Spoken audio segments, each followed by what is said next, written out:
23 जून 1980 ऐसा कुछ घटा जिसने भारत की राजनीति के सभी समीकरणों को बदल कर रख दिया। उस दिन दिल्ली की आसमान में एक विमान गुलाटियां खाते हुए नजर आया। जब तक लोग कुछ समझ पाते, क्षतिग्रस्त विमान जमीन पर था और विमान में सवार दोनों लोगों की मौत हो गई। लोग जब विमान को देखने नजदीक पहुंचे तो पता चला कि तत्कालीन प्रधानमंत्री इंदिरा गांधी के छोटे पुत्र संजय गांधी मृत पड़े। नमस्कार, मैं हूं शुभम झा और स्वागत है आपका दी मिथिला न्यूज के इस खास कार्यक्रम राजनीति किस्से में। आज के इस एपिसोड में हम आपको बताएंगे कि भारत के पूर्व प्रधानमंत्री इंदिरा गांधी के छोटे पुत्र और एक समय में इंदिरा की उत्तराधिकारी के रूप में देखे जाने वाले संजय गांधी की मौत कैसे हुई। तो बने रहे हमारे इस वीडियो के आखिर तक और साथ ही साथ अगर आप इस चैनल के लिए नए हैं तो चैनल को सब्सक्राइब जरूर करें और बेल का आइकन भी जरूर दबाएं, जिससे कि हमारी सारी लेटेस्ट वीडियो आप तक पहुंचे।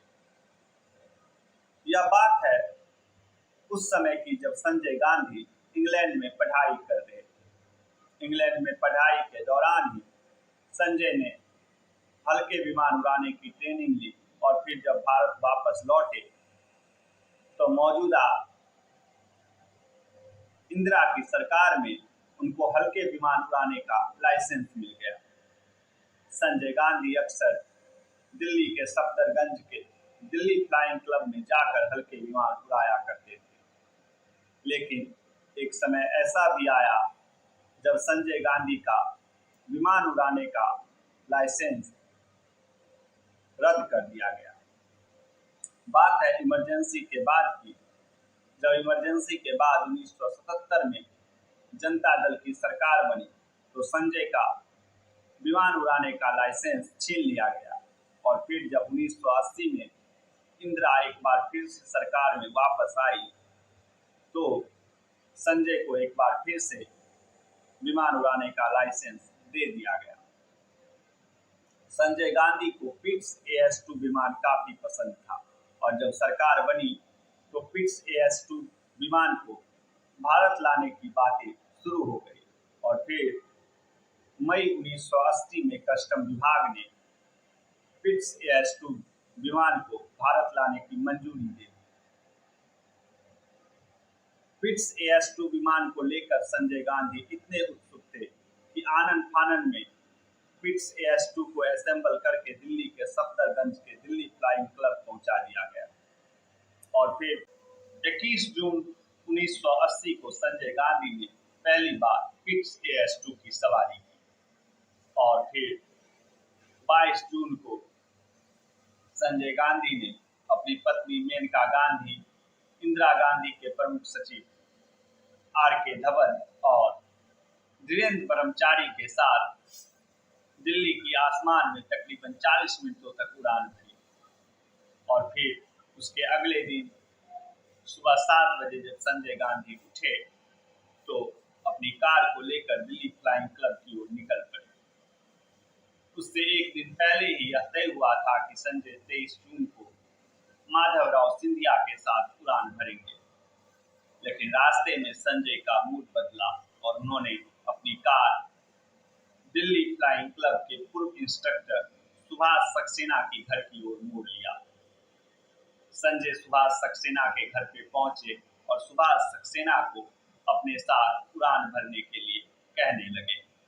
बताया जाता है कि सुभाष सक्सेना यह जानते थे कि संजय गांधी को विमान उड़ाने का कोई खास अनुभव नहीं है और यही वह कारण था कि सुभाष सक्सेना संजय गांधी के साथ उड़ान भरने से बचना चाहते।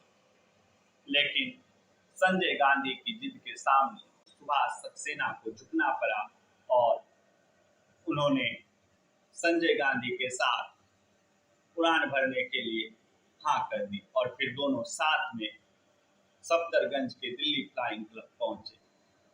सुबह 7:58 में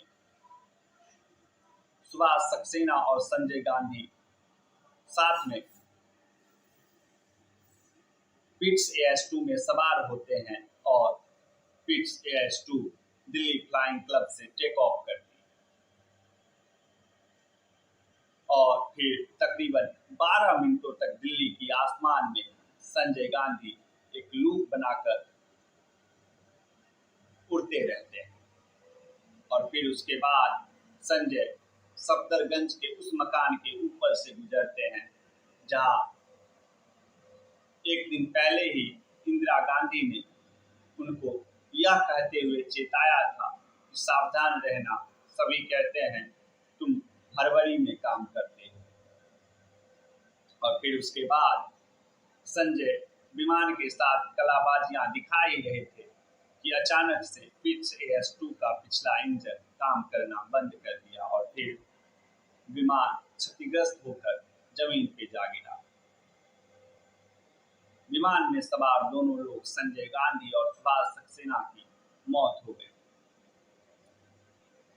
उस घटना को नजदीक से देखने वाले एक व्यक्ति ने बताया कि जब संजय ने विमान में उड़ान भरी तो पहले विमान तो सीधे ऊपर गया और फिर ड्राइव लेने के लिए एक लूप सा लेने लगा और फिर विमान कभी उठ नहीं पाया। बाद में इसकी जानकारी इंदिरा गांधी को दी गई। उस समय इंदिरा से मिलने VP सिंह पहुंचे हुए थे। इंदिरा और VP सिंह घटना स्थल पर पहुंचे। जब इंदिरा घटना स्थल पर पहुंची तो उस समय संजय के शव को एम्बुलेंस में हॉस्पिटल ले जाया जा रहा था। इंदिरा अपने बेटे के मौत की खबर से इतनी विचलित थी कि वह संजय गांधी के शव के साथ एम्बुलेंस में बैठकर ही अस्पताल पहुंची। आशा करते हैं आपको हमारी यह वीडियो पसंद आई। अगर आपको हमारी यह वीडियो पसंद आई हो तो चैनल को सब्सक्राइब जरूर करें, साथ ही साथ बेल का आइकन भी जरूर दबाएं। मिलेंगे राजनीतिक हिस्से के अगले एपिसोड में, तब तक के लिए धन्यवाद।